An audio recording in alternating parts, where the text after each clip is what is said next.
right, on Kihon Waza, and we're just talking about Kihon Waza.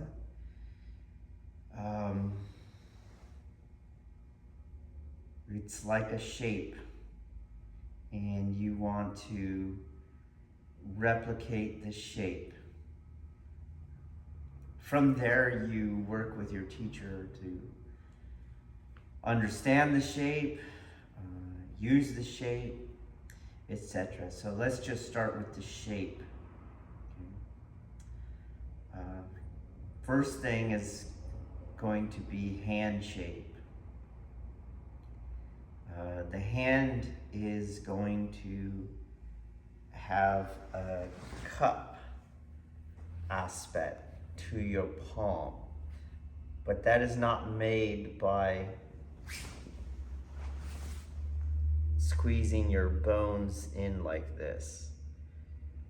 What you don't want on the other extreme, however, is the bones of the hand extending like this. This is not correct, okay? You have this cup shape to it, but not made by, you'll see some people doing this stuff, okay? Or you'll see some people in extension doing that other mistake, okay? Again, this is the Kihon Waza shape. And as Kihon Waza is to be transcended, ultimately the shape is not important, but whenever you're training in Kihon Waza, you should do the shape. And if you don't have the shape yet, you should learn the shape. So there's a cup aspect to the palm.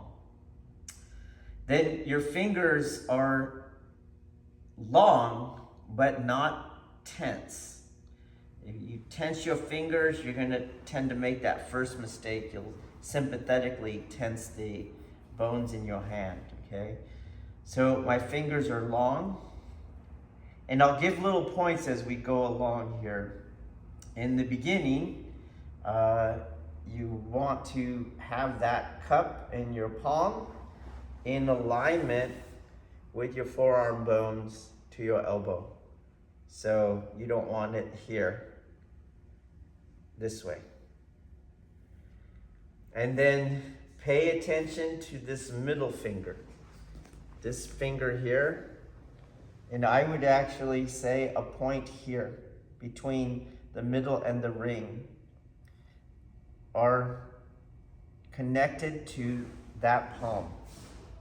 Okay? Again, don't flex your fingers, but keep them long. And as you get this hand shape, keep your forearm relaxed. It's not made by a tension in your arms. Your forearm is very relaxed, okay? Shape of the hand. The next shape is the arm. And I'll give you a reference point here. There's only two arm movements. They're really one movement. So it's playing with that duality in place of a unity. Okay, you're working through yin and yang back to the Tao. So there's two, but ultimately there's one. Okay. One we'll call the inward spiral, and the other one is the outward spiral. Okay. So I take that hand shape, and my hand goes this way, and of course it can do the reverse. This is, we'll call the inward spiral.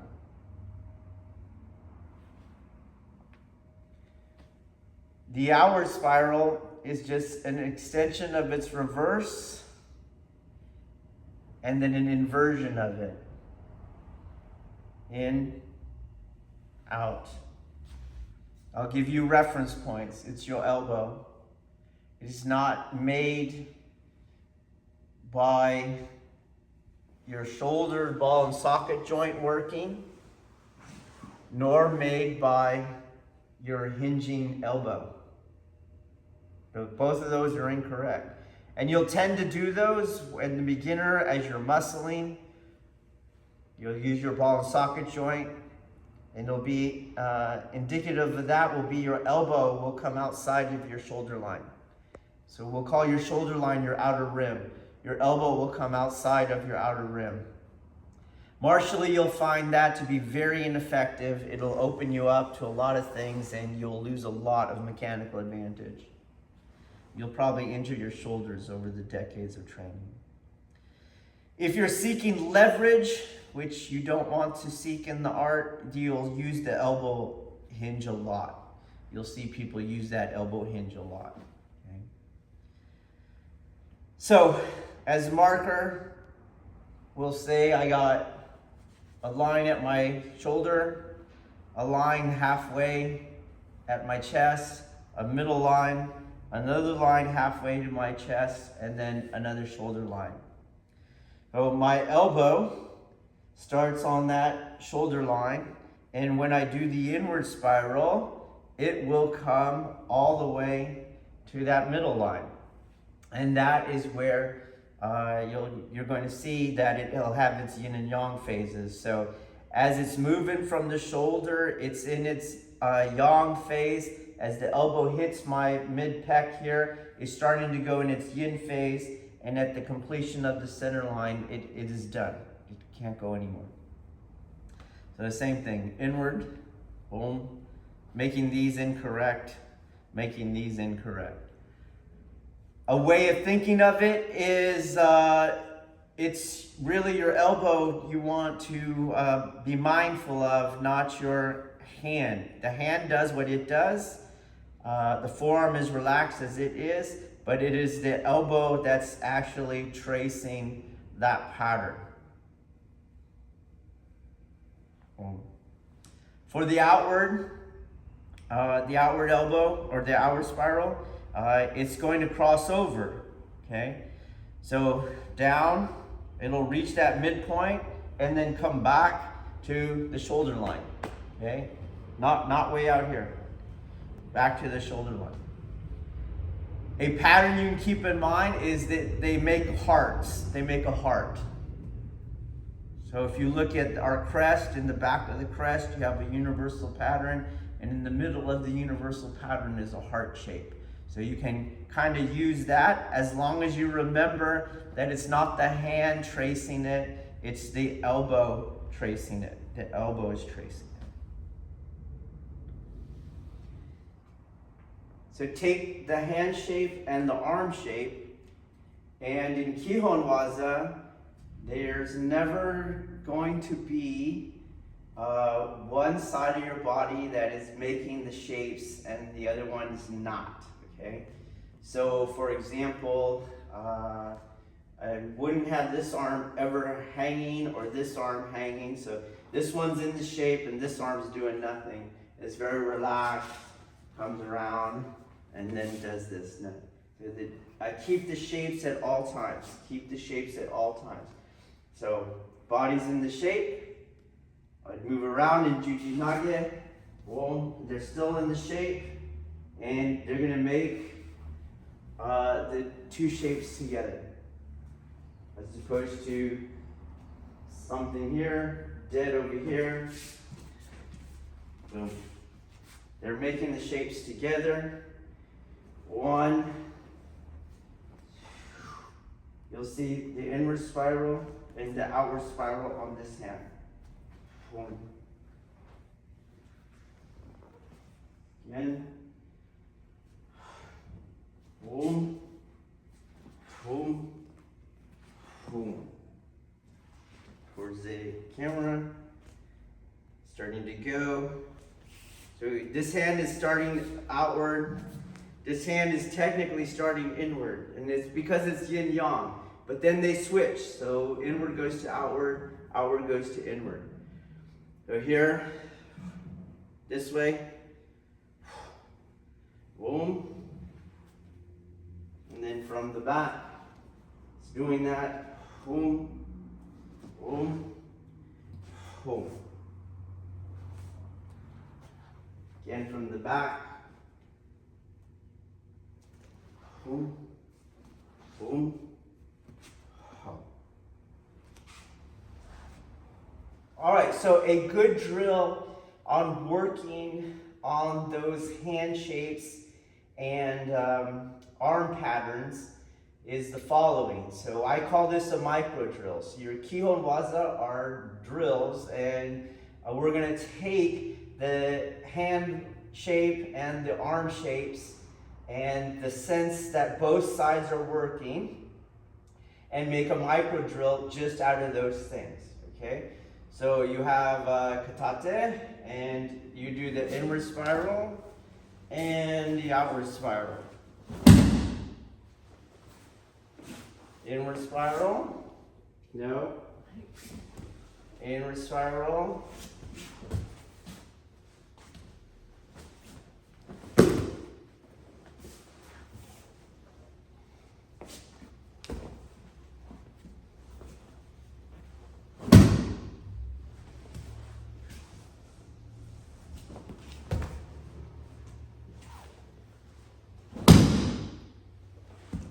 And once I can get the shape, I want to check for the shape. So my hands stay the same, even though I'm not using this hand.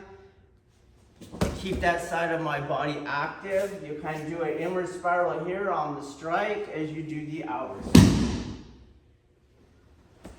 So arms are moving.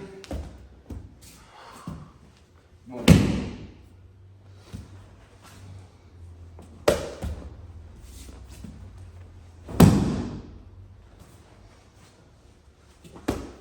The next thing I can do is pay attention to my elbow on that grid that I put on my torso. So I don't want it to go out. Push, please. I don't want it to go out. Stays on that shoulder line. Comes all the way over. The elbow comes all the way over. Boom. Goes all the way over, all the way over.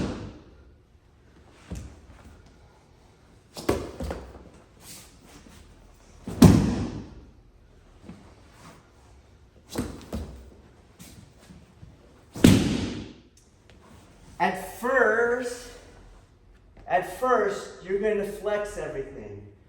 That is fine. Just remember that as you progress, you should not be using any effort to accomplish the same means. Okay?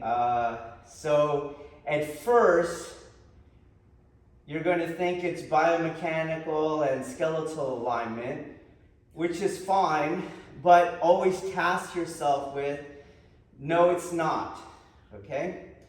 As we're here in this thing, again, the egoic mind sees skeletal alignment, do you see? And they're like, well, yeah, she can't push you, or you're making her energy come up, so she can't get a line on you.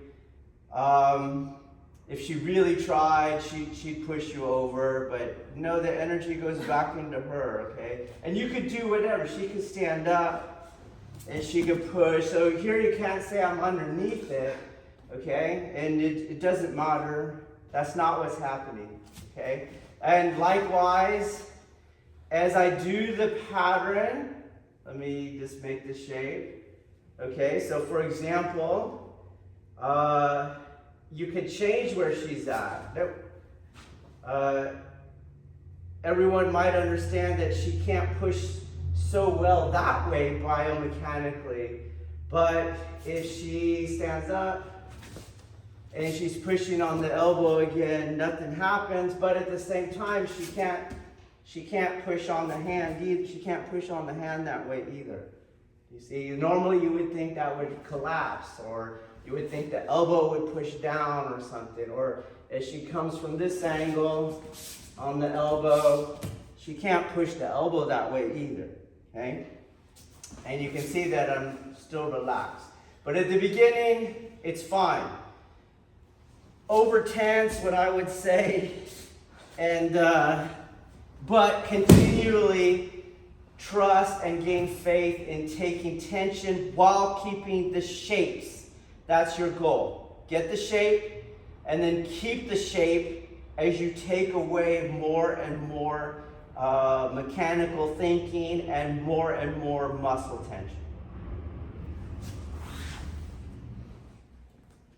So it looks like these shapes, you're going to need more shapes to do your Aikido.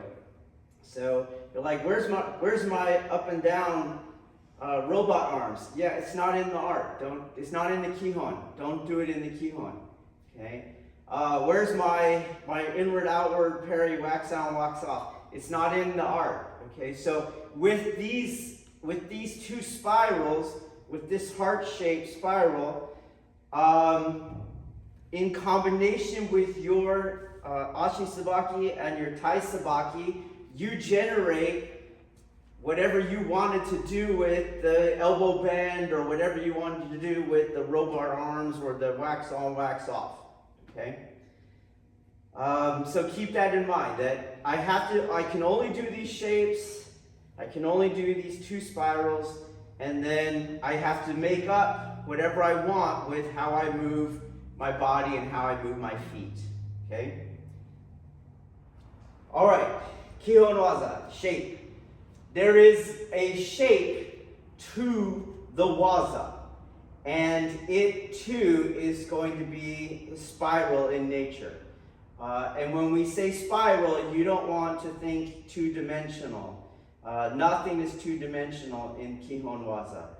So it's not a XY grid, but it's also not a two-dimensional spiral. Okay, so for example, the technique is here. It's not a matter of me getting out of the way. We're now looking at 6 o'clock and then accelerating them to 6 o'clock, and they roll.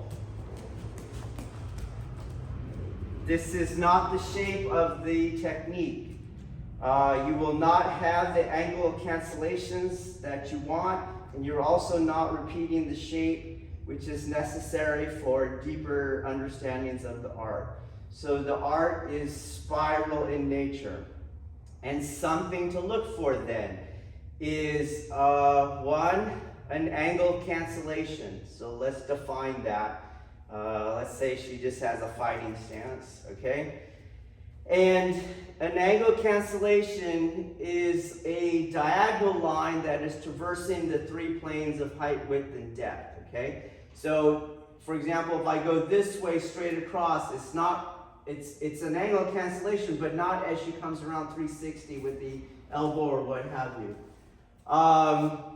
Also, straight down doesn't stop her from punching me in the face, okay?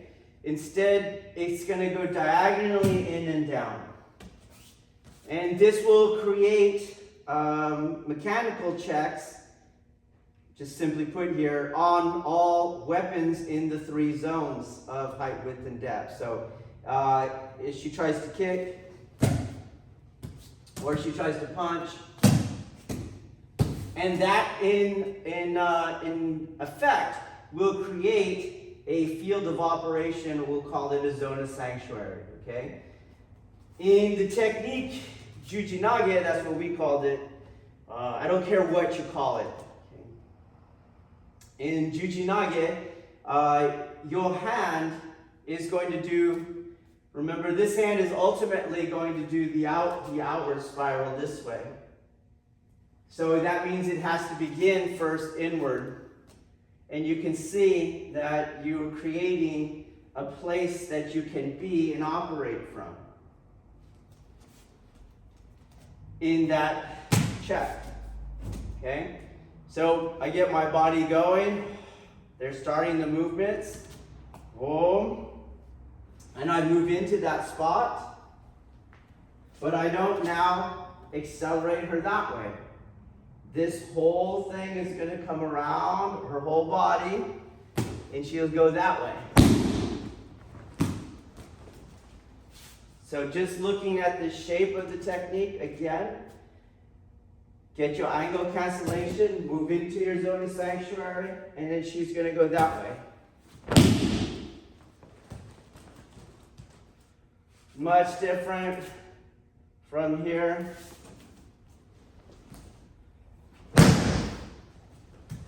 And that does not matter whether you're doing Irimi Tenkan, such as I just did, so Irimi Tenkan, or whether you're doing Ushiro Tenkan. So I'm going this way. I still don't want to throw her just straight. So you'll see Ushiro Tenkan, there's that spot. She goes around.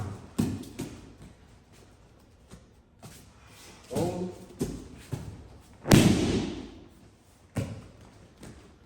So look for those two things, or those three things.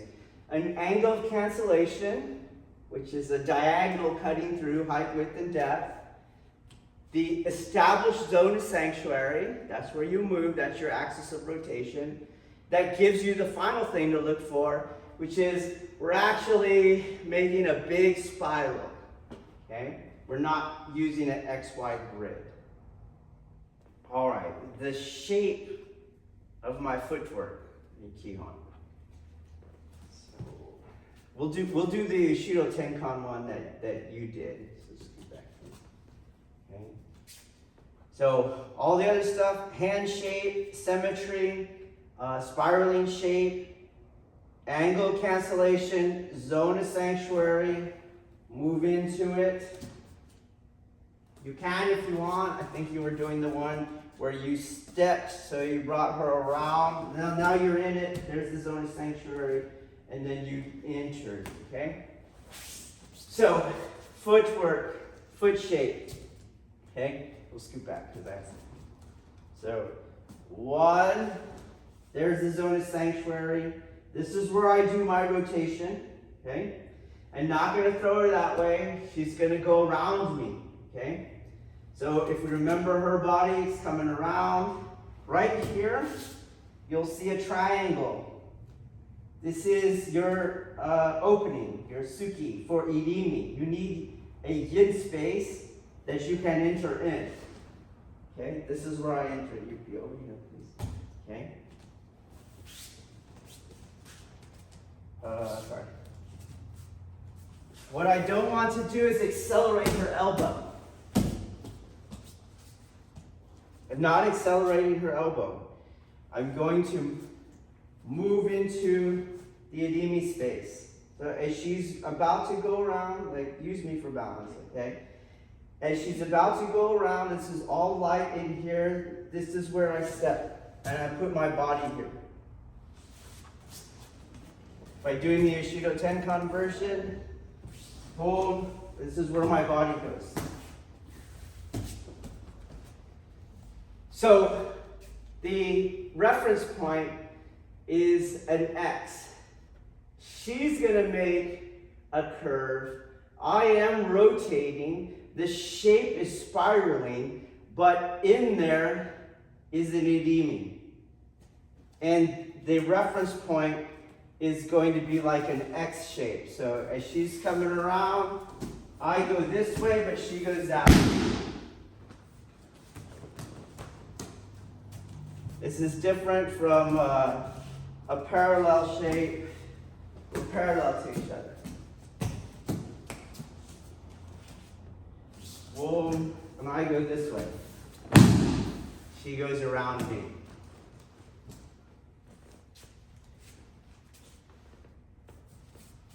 So think X pattern.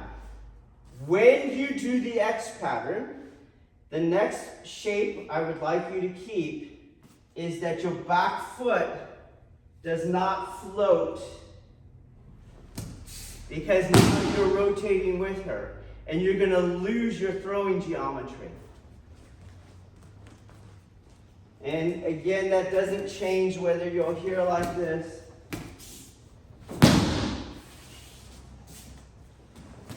So my back foot is going to remain still. Back foot remains still. Boom, pop. Still. I'm not accelerating them, so I don't need a little extra inertia forward.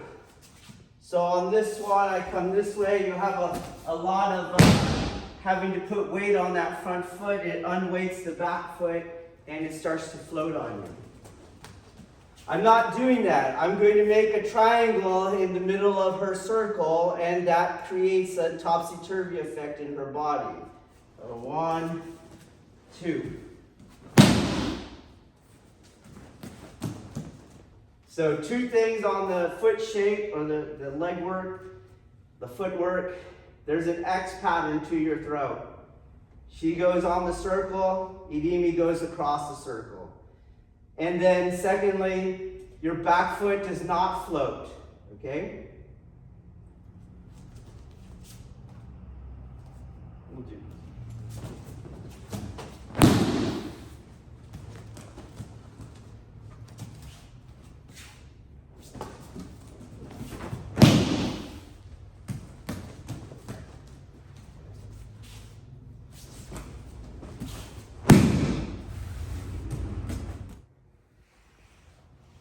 All right, so again, these are intro shapes. You want these shapes. You need to make problems of these shapes, keep those shapes, and not worry about what you do with them later.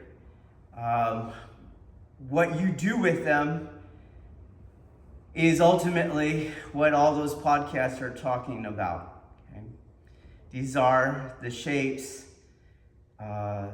that generate the energy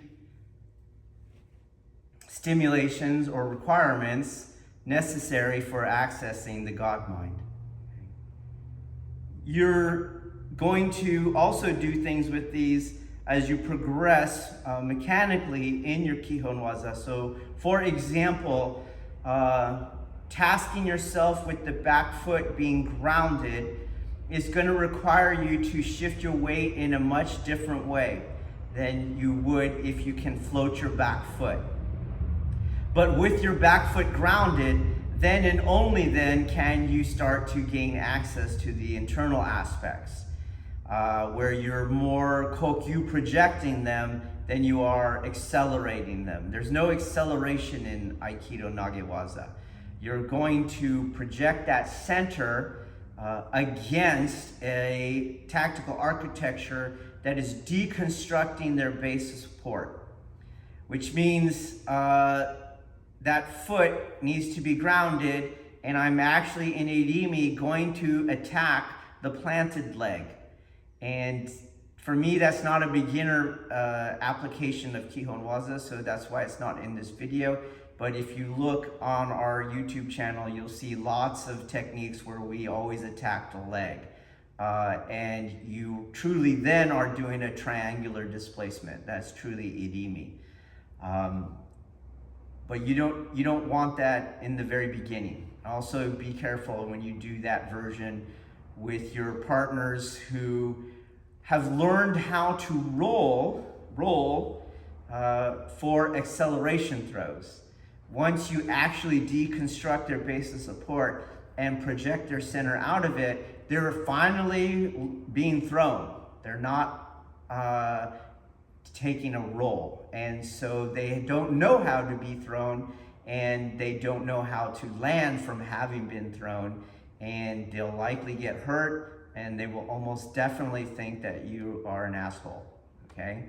But the shapes that I gave you today are something you're going to use all the time. The hand shape, the inward and outward spiral, the grid on understanding that spiral from the point of view of the elbow, and also the footwork on how to do it, the angle cancellation, the spiraling geometry, the triangle cutting through the center of the spiral, the zone of sanctuary, etc. Those things are going to be in every single Kihon Waza.